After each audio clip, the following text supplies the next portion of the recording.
জনগণের বুকে অস্ত্র ঠেকিয়ে তাদের জিন্দেগি শেষ করেছেন।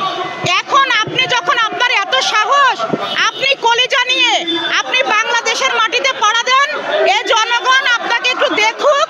আপনি এত সাহস থাকলে আপনি আইনের সামনে আসেন, আইনি প্রক্রিয়ায় মোকাবেলা করেন। আপনার তো কলিজা, আপনি বঙ্গবন্ধুর সন্তান, আপনার কলিজা তো ছোট হওয়ার কথা না, আপনার কলিজা তো অনেক বড় হওয়ার কথা।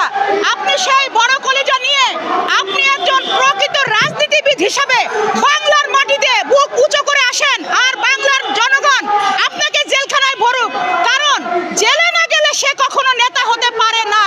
আপনি জনগণের সাথে, আপনার দলীয় নেতাকর্মীর স্বার্থে আপনি এসে সিনা উঁচু করে আদালতে দাঁড়ান, আপনি জেলখানা যান, আপনার অন্যায় যেগুলো করেছেন সেগুলোর সাজা ভোগ করে ফুলের মালা দিয়ে প্রয়োজনে আবার জেলখানা থেকে বেরিয়ে নতুন করে আপনি রাজনীতি শুরু করেন।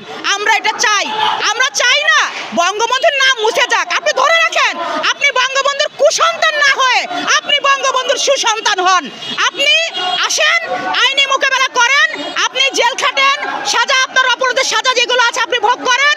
আর সঙ্গে সঙ্গে আপনার যেই অতিরিক্ত তেলবাজি, চাটুকার যেই সমস্ত নেতাকর্মীর কারণে আপনার আজকে এই দুর্দশা, আপনি সেই সমস্ত দুর্দর্শ চাটুকারদের আইনের আওতায় নিয়ে আসেন, এটা আমরা চাই।